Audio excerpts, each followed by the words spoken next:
I heard of a father who was looking out the window watching his son play in the sandbox in the backyard, and his son was playing a while, and then all of a sudden he found this object in the middle of his sandbox. Well, his son began to dig around, and here it was a rock, but not just any rock. This was a good sized rock, especially for a young boy. And so this boy, he kept digging and digging, and finally he got enough dug out that he was able to get under the rock, and he rolled it once, and it went thump, and he rolled it again and got it over the edge of the sandbox, and he was bound and determined to get this rock out of the sandbox. Well, he got his fingers in. He began working and working, trying to get it up over the lip of the sandbox, and every time he would almost get it, it would fall back down. He'd try again, try to get it, and almost get it up over the side of the sandbox, and it would fall back down. Well, on one occasion, it fell on his fingers when it rolled back into the sandbox, and he began to cry. He said, "I give up." Well, his dad had watched long enough. His dad came outside and said, "Son, why don't you use all your strength?"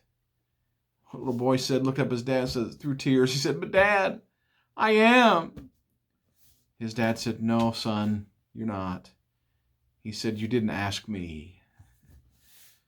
Well, Psalm 28, verse number 6 and 7, it says this: "Blessed be the Lord, because he hath heard the voice of my supplications.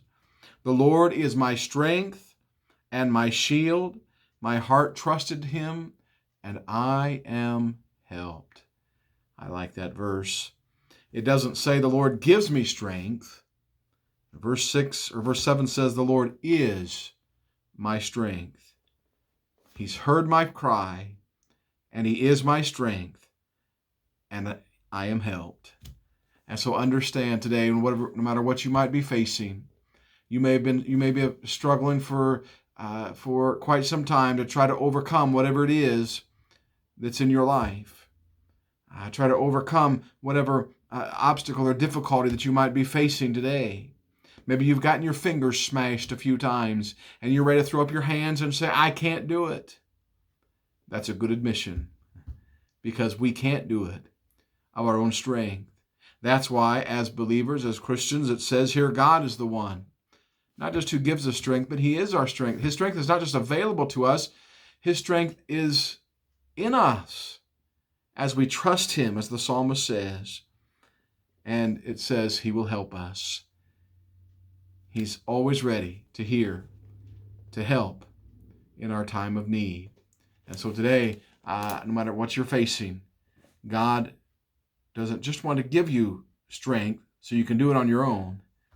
He wants to be your strength. He wants us to rely on him to take care of those burdens, of those needs, whatever it might be. Well, God bless. Have a good day. We'll see you next week for another edition of Ministry Minutes.